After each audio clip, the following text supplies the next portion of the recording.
রাধে রাধে, জয় Shri Krishna. 14ই September শনিবার 2024, পার্শ্ব একাদশী, ভাদ্র মাসের শুক্লাপক্ষের একাদশী তিথি, পার্শ্ব একাদশী তিথি ব্রত। তো একই দিনে পৃথিবীর সকল স্থানে একই দিনে ব্রত পালন করতে হবে, শুধুমাত্র নিউজিল্যান্ড বাদ দিয়ে। নিউজিল্যান্ড 15ই সেপ্টেম্বর রবিবার ব্রত পালন করতে হবে, পার্শ্ব একাদশী ব্রত পালন করতে হবে। আর এছাড়া বাদবাকি পৃথিবীর সকল স্থানে একাদশী ব্রত পালন করতে হবে 14 সেপ্টেম্বর শনিবার 2024। আজকে আমরা পার্শ্ব একাদশী ব্রত মাহাত্ম্য শুনব এবং পরদিন সকালের পারণের সময়সূচি প্রদান করব। তো অবশ্যই আপনারা এই ব্রত পালন করবেন। পার্শ্ব একাদশীর পরদিন বামন দ্বাদশী ব্রত, অর্থাৎ ভগবান শ্রী বামনদেবের আবির্ভাব তিথি। আপনারা সকলেই জানেন যে বলি মহারাজকে কৃপা করার জন্য ভগবান বামনদেব বলি মহারাজের নিকট আবির্ভূত হয়ে ত্রিপাদ ভূমি প্রার্থনা করেছিলেন। আর সেই বিশেষ তিথি হচ্ছে এই ভাদ্র মাসের শুক্লাপক্ষের দ্বাদশী তিথি। তো এই বামন দ্বাদশীর যে উপবাস সেটিও পালিত হবে। তবে একাদশী ব্রত সকলেই পালন সঠিকভাবে, সঠিক দিনে, সঠিক নিয়মে পালন করবেন। তবে যেহেতু পৃথিবীর সকল স্থানে একই দিনে ব্রত পালন করতে হবে, নিউজিল্যান্ড শুধুমাত্র নিউজিল্যান্ড বাদে, নিউজিল্যান্ড 15ই সেপ্টেম্বর রবিবার ব্রত পালন করতে হবে। আর এছাড়া বাদবাকি পৃথিবীর সকল স্থানে 14 সেপ্টেম্বর 2024 শনিবার এই পার্শ্ব একাদশী ব্রত পালন করতে হবে। তো এই পার্শ্ব একাদশীতে ভগবান পার্শ্ব পরিবর্তন করেন বা দিক পরিবর্তন করেন। চাতুর্মাস্য ব্রতের সময় যখন ভগবান যোগ নিদ্রায় শয়িত হন, তখন ভগবান 2 মাস অন্তর এই ভাদ্র মাসের শুক্লাপক্ষের তিথিতে, একাদশী তিথিতে, পার্শ্ব একাদশী তিথিতে ভগবান বিষ্ণু দিক পরিবর্তন করবেন বা পার্শ্ব পরিবর্তন করবেন। এবং পরবর্তী 2 মাস পর কার্তিক মাসের শুক্লাপক্ষের একাদশী তিথি, উত্থান একাদশী তিথিতে ভগবান জাগরিত হবেন। তো এই পার্শ্ব একাদশী ব্রত অনেক মাহাত্ম্যপূর্ণ। এই পার্শ্ব একাদশীর মাহাত্ম্য প্রসঙ্গে ব্রহ্মবৈবর্ত পুরাণে উল্লেখ রয়েছে। যদি সঠিকভাবে কোনো রাজা 100টি অশ্বমেধ যজ্ঞ সম্পাদন করতে পারেন সঠিক নিয়ম মেনে, তাহলে তিনি স্বর্গের রাজা ইন্দ্র হতে পারেন। তো এই পৃথিবীর কোনো রাজা 100টি অশ্বমেধ যজ্ঞ সঠিকভাবে পালন করলে স্বর্গের রাজা ইন্দ্রপদ লাভ করতে পারেন। কিন্তু যদি এই পার্শ্ব একাদশী ব্রত সঠিকভাবে পালন করলে সহস্র অশ্বমেধ যজ্ঞের ফল লাভ হয়, 1000 অশ্বমেধ যজ্ঞের ফল লাভ হয়। কিন্তু ভক্তগণ ফল লাভের আশায় নয়, ভগবানকে সন্তুষ্ট করার জন্য প্রত্যেকটা একাদশী ব্রত করেন। তো আমরা কিভাবে এই একাদশী ব্রত পালন করব, একাদশীতে কি কি খাওয়া যাবে, কি কি খাওয়া যাবে না, সেটা আমরা আগেও জেনেছি, তবু আরেকবার আমরা জেনে নেব। তো এই একাদশী ব্রত রাধা অষ্টমীর পরের একাদশী ব্রত, পার্শ্ব একাদশী ব্রত পালন করব আমরা। একাদশীতে যারা আমিষ আহার করেন তারা একাদশীর আগের দিন আমিষ আহার বর্জন করে নিরামিষ আহার গ্রহণ করবেন এবং একাদশীর পরের দিনও নিরামিষ আহার গ্রহণ করবেন। একাদশীর আগের দিন রাত 11টা থেকে 11:30টার মধ্যে অন্ন প্রসাদ বা রুটি প্রসাদ গ্রহণ করে দন্তমাজন করে নেবেন।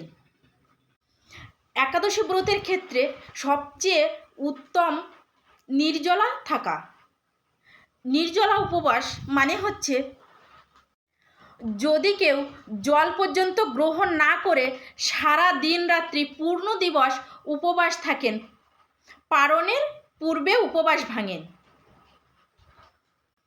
তো এটি অত্যন্ত কঠিন, এটি সবাই পারেন না। সেই জন্য ফল জল খেয়ে আমরা প্রত্যেকটা একাদশী ব্রত পালন করতে পারবো খুবই সহজেই। তো আপনারা বেশি বেশি করে একাদশীতে হরিনাম জপ করুন, শ্রীমদ্ ভাগবত গীতা যথাযথ পাঠ করুন, নির্দিষ্ট একাদশী ব্রত মাহাত্ম্য পাঠ করুন। একাদশীর উপবাস ব্রত মানে হচ্ছে হরিবাসর তিথি। আর উপবাস থাকা মানে ভগবানের নিকট থাকা। তো ভগবানের নিকটে গিয়ে আমরা ভগবানকে ভগবানের নাম বেশি বেশি করে ভগবানকে সন্তুষ্ট করতে পারি। তো এই একাদশীতে কি কি গ্রহণ করতে পারবেন? ফল, জল, দুধ, বিভিন্ন প্রকার বাদাম, আলু সেদ্ধ, মিষ্টি কুমড়ো, মিষ্টি আলুর তরকারি, মিষ্টি আলুর পায়েস, সাগুদানার পায়েস, সাগুদানা ফ্রাই, আলু কুমড়ো সবজি, আলু বাদাম ভুনা প্রভৃতি ফল গ্রহণ করতে পারবেন। তবে পায়েস বা সবজি এই সব বানানোর ক্ষেত্রে বিশুদ্ধ ঘি বা বাদাম তৈল বা সূর্যমুখী তৈল ব্যবহার করবেন, বিশেষভাবে খেয়াল রাখবেন। এবং একাদশীতে বেশি বেশি হরিনাম জপ করবেন। এছাড়া মঙ্গল আরতি করতে পারেন, তুলসীকে জলদান করতে পারেন। তুলসীকে 365 দিনই জলদান করা উচিত বা জলদান করা যাবে। তুলসী আরতি করতে পারেন। তো এবার আমরা পার্শ্ব একাদশীর মাহাত্ম্য জানব। ব্রহ্মবৈবর্ত পুরাণে ভাদ্র মাসের শুক্লাপক্ষের পার্শ্ব একাদশী মাহাত্ম্য যুধিষ্ঠির শ্রীকৃষ্ণ সংবাদে এইরকমই বলা হয়েছে। যুধিষ্ঠির মহারাজ জিজ্ঞাসা করলেন, হে কৃষ্ণ, ভাদ্র মাসের শুক্লাপক্ষের একাদশীর নাম কি? এই ব্রত পালনের বিধি কি? এবং ব্রত পালনেই বা কি পূর্ণ ফল লাভ হয়? উত্তরে শ্রীকৃষ্ণ বললেন, হে ধর্মরাজ, মহাপূর্ণপ্রদা, সমস্ত পাপহারিণী এবং মুক্তিদায়িনী এই একাদশী বাজপেয় যজ্ঞের থেকেও বেশি ফল দান করে। যে ব্যক্তি এই তিথিতে ভক্তি সহকারে ভগবান শ্রী বামনদেবের পূজা করেন তিনি ত্রিলোকে পূজিত হন। পদ্মফুলে পদ্মলোচন শ্রী বিষ্ণুর অর্চনকারী বিষ্ণুলোক প্রাপ্ত হন।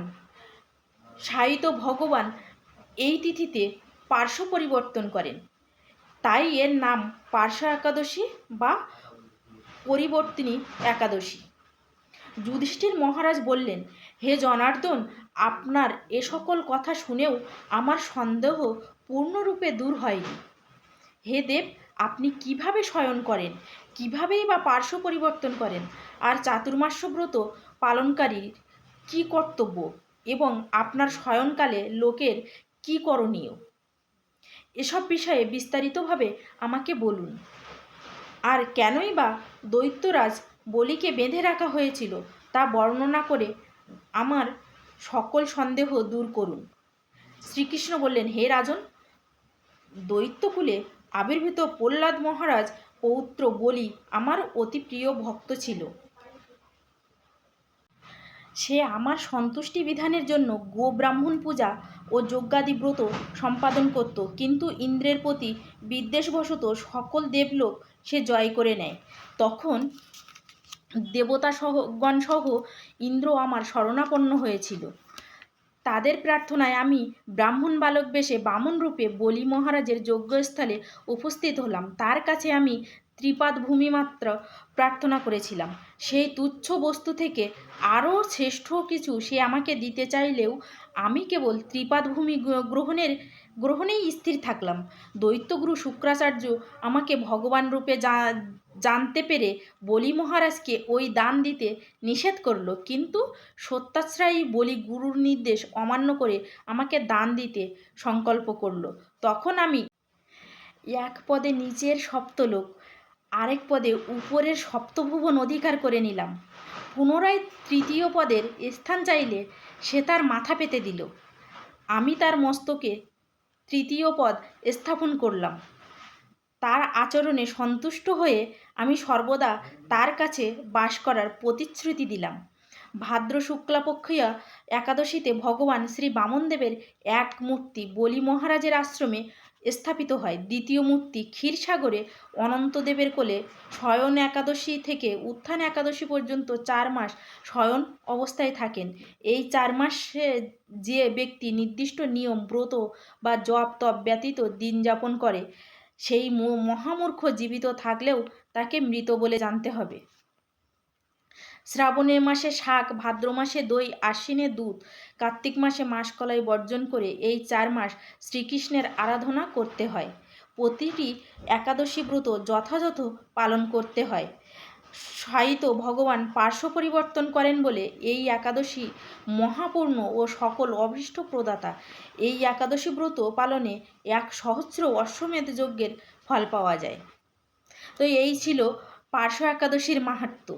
এবার আমরা পরদিন সকালে পালনের সময়সূচি জানব। বাংলাদেশে 5টা 51 থেকে 9টা 44-এর মধ্যে পালন সেরে নেবেন। আর পশ্চিমবঙ্গে 5টা 25 থেকে 9টা 28-এর মধ্যে পালন সেরে নেবেন। তো কেমন লাগলো ভিডিওটি অবশ্যই কমেন্টে জানাতে ভুলবেন না। রাধে রাধে, জয় শ্রী কৃষ্ণা।